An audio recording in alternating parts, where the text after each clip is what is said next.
வணக்கம். தமிழ்நாடு அரசு பணியாளர் தேர்வாணையம் உங்களை அன்புடன் வரவேற்கிறது. நுழைவுச் சீட்டு மற்றும் நிரந்தர பதிவு அல்லது விண்ணப்பம் தொடர்பான ஐயங்களுக்கு எண் 1 அழுத்தவும். இதர தேர்வு தொடர்பான ஐயங்களுக்கு எண் 2 அழுத்தவும். தயவு செய்து இணைப்பில் காத்திருக்கவும். உங்கள் அழைப்பை எங்கள் முகவர்களுக்கு இணைக்கிறோம்.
ஹலோ ஹலோ ஹலோ சொல்லுங்கம்மா. டிஎன்பிஎஸ்சி தேர்வாணையமா?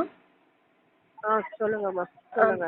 மேடம், நாங்கள் ஜூலை 12ஆம் தேதி எழுதின குரூப் 4 எழுதியிருந்தோம் மேடம். கொஸ்டின்ஸ் பார்த்தீங்கன்னா நாங்கள் எதிர்பார்த்த மாதிரி இல்லை மேடம். நாங்கள் படித்த சோர்ஸ்லேருந்து கொஸ்டின்ஸ் வந்து வரல மேடம்.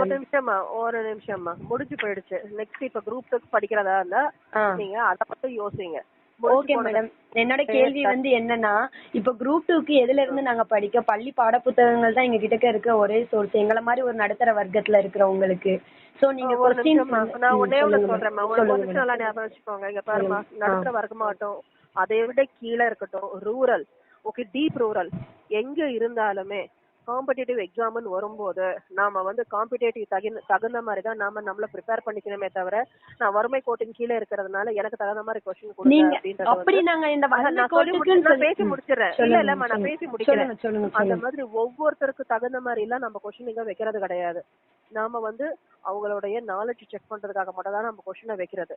ஸோ எந்த அளவுக்கு வந்து நம்ம கொஸ்டின் நம்ம ப்ரிப்பேர் பண்ணோம் அப்படின்றது மட்டும் தான் இப்போ வந்து பண்ணிட்டு இருக்கிறது. அதுல குரூப் 4ல முடிஞ்சு போயிடுச்சு. அந்த மாதிரி கொஸ்டின் பேப்பர் டஃபா வந்தது, இல்லைன்னு சொல்லவே இல்லை. குரூப் 2க்கு எந்த மாதிரி இருக்கும்னா ஆல்மோஸ்ட் வந்து டஃபா தான் இருக்கும் கொஸ்டின் பேப்பர். டஃபா தான் இருக்கும். இலக்கணம் பொறுத்த வரைக்கும் நீங்க தமிழ் எழுதுறதா இருந்தா நானே சொல்லி முடிச்சிடுறேன், கேட்டுக்கோங்க. நான் பேசி முடிச்சதுக்கு அப்புறம் டவுட் இருக்கா அப்ப கேளுங்க, நானும் சொல்றேன்.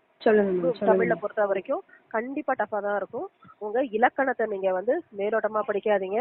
இலக்கணம் பொறுத்த வரைக்கும் நல்லா இன்டெப்தா போய் படிங்க. நம்ம மேத்ஸ்ல எப்படி வந்து நம்ம கால்குலேட்டிவா படிக்கிறோமோ, அனாலிட்டிக்கல் திங்கிங்ல லாஜிக்கல் திங்கிங் பேஸ் பண்ணி நம்ம படிக்கிறோமோ, அதே மாதிரி இலக்கணத்திலயும் வந்து உங்களுக்கு உள்ள போய் நல்லா ஸ்ட்ராங்கா, அதாவது புக்ஸ் இலக்கணம்க்குன்னு தனியா இருக்கிற புக்ஸை வாங்கி அதை ப்ரிப்பேர் பண்ணுங்க. ஓகேங்களா? நம்ம சோஃபார் ஸ்கூல்ல இருக்கிற புக்ஸ் எல்லாம் பாத்தீங்கன்னா இலக்கணம் வந்து இன்டெப்தா இருக்கவே இருக்காது, சொல்லிட்டீங்களா? மேலோட்டமா தான் இருக்கும். பேசி முடிக்கலாமா? சொல்லுங்க மேடம், சொல்லுங்க. நான் கேக்குறேன். நீங்க பேசுங்க. என்னோட கேள்வி என்னன்னா, இந்த கலைச்சொற்கள்லாம் என்ன மேம் கான்செப்ட் வைஸா நீங்க படிக்க சொல்றீங்க? அந்த கலைச்சொற்கள்லாம் எங்க இருந்து மேம் நாங்க ரெஃபர் பண்ணி படிக்க முடியும் சொல்லுங்க? நம்ம மரபு தொடர் பழமொழிகள் சொல்லுங்க மேம். கலை சொற்களை பொறுத்த வரைக்கும் வந்து ஆக்சுவலா உங்களுக்கு கலை சொற்கள்னா என்ன மேம் மீனிங் நீங்களே சொல்லுங்க. கலைச்சொற்கள்னா எவ்வளவு இருக்கு மேம்? கடல் போல இருக்கு மேம். எவ்வளவு மேம் நாங்க ரெஃபர் பண்ண முடியும்? எவ்வளவு படிக்கிறது நாங்க சொல்லுங்க. இவ்வளவு நாளா வந்து நீங்க இவ்வளவு நாளா நீங்க பின்பற்றி வந்தது வந்து இதான மேம்? திடீர்னு ஒரு மாடல் கொஸ்டின் எதுவுமே நீங்க கொடுக்காம இப்படி பண்ணீங்கன்னா ஒரு நிமிஷம், இவ்வளவு நாளா நான் வந்து ஓகே ஒரே மாதிரி தான் நானும் படிச்சிட்டு இருந்தேன், இதே மாதிரி இப்படியே தான் படிப்பேன் அப்படின்றதுக்கும் அப்படி நாங்க சொல்ல வரல மேம். எங்களுடைய கருத்து என்னன்னா, ஹலோ, அது எப்படி நீங்க क्वेश्चन பேப்பர் நீங்க ஜட்ஜ் பண்றதுக்கு क्वेश्चन பேப்பர் நாங்க ஜட்ஜ்லாம் பண்ணல மேம். இப்போவும் அப்படியே கொடுங்க அப்படின்றது நீங்க ஜட்ஜ் பண்றீங்க மேம். அந்த மாதிரி நாங்க எதிர்பார்க்கவும் இல்ல மேம். நீங்க ஒரு மாடல் क्वेश्चन நீங்க விட்டுட்டு இந்த மாதிரி கேட்டிருந்தீங்கன்னா ஓகே, இந்த மாதிரி தான் இனி வரப்போற இருக்கும். அது இல்ல, மாடல் क्वेश्चन பேப்பர் விட்டுட்டா மாடல் क्वेश्चन பேப்பர்ல இருக்கிற ஒரு 100 क्वेश्चन வந்து ஓகே டஃபா இருக்குன்னா அந்த 100 क्वेश्चन நீங்க நெக்ஸ்ட் என்ன தெரியுமா கேப்பீங்க? அந்த மாடல் क्वेश्चन 100 क्वेश्चन எங்க இருந்து கேட்டீங்கன்னு தான் கேப்பீங்க. கரெக்ட்டா? சோர்ஸ் தான மேம் நம்ம கேட்க முடியும். இவ்வளவு நாள் அந்த சோர்ஸ் தான மேம் கேக்குறோம். நாங்க வேற எதுமே கேட்கல. இது படிக்க மாட்டோம் அது படிக்க மாட்டோம்னு சொல்லல. நீங்க இலக்கணத்துக்கு எவ்வளவு ஏகப்பட்ட புத்தகங்கள் இருக்கு மேம். இலக்கணத்துக்கு நீங்க சொன்ன மாதிரி எவ்வளவு புக்ஸ் மேம் நாங்க தேடி படிக்க முடியும்? நீங்களே சொல்லுங்க மேம். டிகிரிக்கும் அப்படிதான் இருக்கு. டிகிரிக்கு அப்படிதான் மேம் இருக்கு. இது நாங்க டிகிரிய பத்தி நாங்க சொல்லல. நாங்க குரூப் அப்படிதான் நம்ம படிக்கணும். குரூப் 2 விடுங்க மேம். இனி வரக்கூடிய குரூப் 4க்கு எப்படி மேம் நாங்க தேர்வுகள் தயாராகிறது அத சொல்லுங்க மேம். எனக்கு அந்த கேள்விக்கு பதில் நீங்க குரூப் 2 விடுங்க மேம். இனி வர குரூப் 4க்கு குரூப் 4 காடாலும் சரி நாங்க சோர்ஸ் வந்து இந்த சோர்ஸ்ல இருந்து படிங்க அப்படின்னு சொல்லிட்டு இது வரைக்கும் டிஎன்பிஎஸ்சி ஏதாவது உங்களுக்கு நோட்டிபிகேஷன்ல எந்த இடத்துலயாவது சொல்லியிருக்கா அப்படின்ற பட்சத்துல அத வந்து நீங்க நல்லா நீங்க ஸ்கிரீன்ஷாட் எடுத்து இந்த சோர்ஸ்ல 10th புக் வரைக்கும் தான் நீங்க சொல்லிருக்கீங்க அப்படின்றத வந்து நீங்க போட்டோ எடுத்து அனுப்புங்கம்மா. ஆனா நீங்க சொல்ற பதில் வந்து உண்மைக்கு ஏத்துக்கிற மாதிரியே இல்ல மேம். உண்மைக்கு ஒரு தேர்வர்கள் வந்து எவ்வளவு பேருக்கு ஒரு நிமிஷம் இங்க பாருங்க, நாங்களும் அந்த எக்ஸாம்ஸ்ல எழுதிட்டு தான் வந்திருக்கோம். புரியுதா? நீங்க படிக்கும்போது எப்படி மேம் இருந்தது? மனசாட்சி விரோதமா பேசாதீங்க. நீங்க படிக்கும்போது எப்படி மேம் இருந்தது? பாருங்கம்மா, இங்க மனசாட்சி இருங்க, மனசாட்சி இல்லாம இருக்கட்டும். ஒன்னே ஒண்ணுதான், நீங்க பேசுற ஒரு பதவியில உட்கார்ந்து இருக்கிறதுக்காக நீங்க இப்படி பேசக்கூடாது மேம். எவ்வளவு பேரு நாங்க கஷ்டப்பட்டு நாங்க இது பண்ணிட்டு வர்றோம் சொல்லுங்க. இந்த சோர்ஸ் தானே இந்த ஸ்கூல் புக்ஸ். நீங்க பழைய புக்ல இருந்து கேட்டீங்க, பழைய புக்ஸும் ரெஃபர் பண்ணோம். பொது தமிழ் சிறப்பு தமிழ் சொன்னீங்க, அதையும் நாங்க ரெஃபர் பண்ணோம். இப்ப எங்க இருந்து கேக்குறீங்க? நாங்க படிக்க தயாரா இருக்கோம். எங்க இருந்து கேக்குறீங்கன்னு தெரியல. ஒரு லைப்ரரிக்குள்ள போனா தமிழ் வந்து எவ்வளவோ இருக்கு மேம். நீங்க எல்லாமே எல்லாத்தையும் சேர்த்து வச்சு உங்க ஆதங்கத்தை எங்ககிட்ட போன்ல நீங்க பேசி உங்க எனர்ஜியும் வேஸ்ட் ஆகுது. நாங்க சொல்லி புரிய வச்சாலும் உங்களுக்கு வந்து இல்ல மேம். நீங்க சொல்றது வந்து ஏத்துக்கிற மாதிரி இல்ல மேம். நீங்க உங்க பதவியில உட்கார்ந்து நீங்க பேசுறீங்க. நான் அப்படி ஏத்துக்கிற மாதிரி உங்களோட குரலா மட்டும் நான் கேட்கல மேம். மேம் இது வந்து என்னோட குரலா நான் ஏத்துக்கல. நான் வந்து எல்லார்கிட்டயும் ஒட்டுமொத்தமா வைக்கிற ஒரு கோரிக்கையா தான் அதை கேக்குறேன். ரெஃபரன்ஸ் புக் எங்களுக்கு எங்கன்னு சொல்லுங்க. மெயில்ல வைங்கம்மா. உங்க ஒட்டுமொத்த கோரிக்கையை சேர்த்து மெயில்ல வச்சீங்கன்னா அதை நாங்க எடுத்துட்டு போய் ஒரு ப்ரூஃபா எடுத்துட்டு போய் நாங்க ஹையர் அபிஷியல்ஸ் கிட்ட கொடுப்போம். நீங்க என்கிட்ட பேசி அதை நாங்க வந்து சொன்னாலும் எடுபடுறதுக்கு கேண்டிடேட் கேட்டதுன்னா அவன மெயில் அனுப்ப சொல்லுங்க. அவங்க அததான் எங்க கிட்ட கேட்பாங்க. நாங்க மெயிலும் போட்டாச்சு மேம். அதற்கு சரியான பதில் வரல மேம். எங்களுக்கு மெயில் அனுப்பியாச்சு மேம். கால் பண்ணியும் கேக்குறோம். எங்களுக்கு வந்து எங்க படிக்கணும்னு ஒரு இது சொல்லுங்க அப்படின்னு தான் மேம் சொல்றோம். சொல்லுங்க மேம். சரியான பதில் வரல, டிஎன்பிஎஸ்சில இருந்து சரியான பதில் வரல அப்படிங்கறீங்க இல்லையா?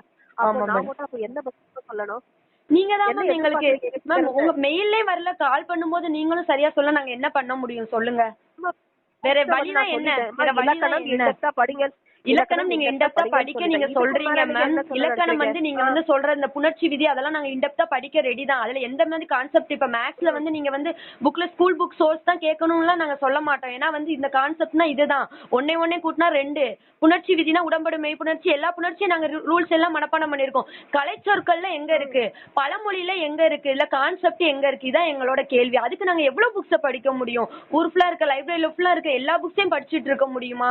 நீங்க சொல்றது கொஞ்சமாவது நியாயமா இருக்கா? எங்களோட கோரிக்கை இதுதான். question என்ன ஒரு paper, சோர்ஸ் புக் ஒரு அடுத்த சோர்ஸ் வருஷம் புக் கொடுங்க. கொஸ்டின் பேப்பரை பாருங்க, அப்ப டிஃபரன்ஸ் உங்களுக்கு கண்டிப்பா தெரியும். ஓகேங்களா? இந்த ஒரு தடவை கொஸ்டின் பேப்பர் டஃபா இருக்குன்னு சொல்லிட்டு இதையே நம்ம நாள் பட பேசி பேசி நீங்க இந்த ஒரு முறை மட்டும் தான் மேம் சொல்றீங்க. எத்தனையோ பேர் வந்து கனவுகளை விட்டு எவ்வளவு வேலையை விட்டு குழந்தைங்களை விட்டு வளர்க்கறத விட்டு தான் இந்த ஒரு தடவை உட்காந்து படிக்கிறாங்க மேம். அவ்வளவுதான் நான் சொல்லுவேன். நீங்க வந்து நேரத்தை வீணாக்குறத பத்தி நீங்க பேசுறீங்க மேம். எதை நோக்கி போறோங்கிறதே எங்களுக்கு தெரியல. குரூப் 2க்கு இப்ப எதை படிக்கணுங்கிறதே எங்களுக்கு தெரியல. அவ்வளவு ஒரு இதுல இருக்கும், மன உளைச்சல்ல. எவ்வளவு நாள் தூக்கத்தை விட்டுட்டு படிச்சிருக்கோம், எவ்வளவு நாள் நைட்டு பகல் பார்க்காம உட்காந்து படிக்கிறோம். அங்க போகும்போது நம்ம படிச்சு தோத்துட்டா கூட பரவாயில்ல, எங்க இருந்து கேட்டாங்கன்னே தெரியாம இருக்கும்போது எவ்வளவு மன வேதனையா இருக்கும். நீங்களும் ஒரு எக்ஸாம் எழுதானே போயிருப்பீங்க, சொல்லுங்க. ஒரு தேர்வர்களை எங்க மனநிலை நினைச்சு பாருங்க எப்படி இருக்கும்னு சொல்லிட்டு. எங்களோட ஆதங்கம் உங்களுக்கு புரியலையா? நான் உங்களை திட்டல, உங்களை எதுவும் நான் சொல்லல, நான் ஹார்ஷா கூட நான் சொல்லல. என்னோட ஆதங்கத்தை தான் நான் கொட்டுறேன். என்ன நீங்க படிக்கணும்னு சொல்லுங்க, எதை வேணா படிக்க ரெடியா இருக்கும். ஆனா ஒரு சோர்ஸ் புக் கொடுங்க, அதுதான் எங்களோட கோரிக்கை. இது படிங்கம்மா, இதுல இருந்து நீங்க 1000 புக்கு கொடுங்க, 1000 பக்கம் இருக்கிற புத்தகங்கள் கொடுங்க, நாங்க அதை கூட படிக்க ரெடியா இருக்கோம். யார் எதுக்கும் சளைச்சவங்க கிடையாது. எல்லாத்தையும் எவ்வளவோ கஷ்டங்களை தாண்டி தான் இதுக்குள்ள வந்திருக்கோம். இங்க வந்து நீங்களும் இப்படி பண்ணீங்கன்னா என்ன பண்ண? டிஎன்பிசி தான் ஒரு கீழே இருக்க ஒரு தலைமுறையே மாத்தி கொண்டு வருது மேல. எவ்வளவு குடும்பம் கஷ்டப்பட்டு அந்த சாப்பாடு கூட வழி இல்லாம படிச்சு எவ்வளவு பேர் உள்ள போயிருக்காங்க. இப்ப அங்கேயும் அடிச்சாங்கன்னா என்ன பண்ண முடியும் சொல்லுங்க? அதுதான் மேம் என்னோட கேள்வி.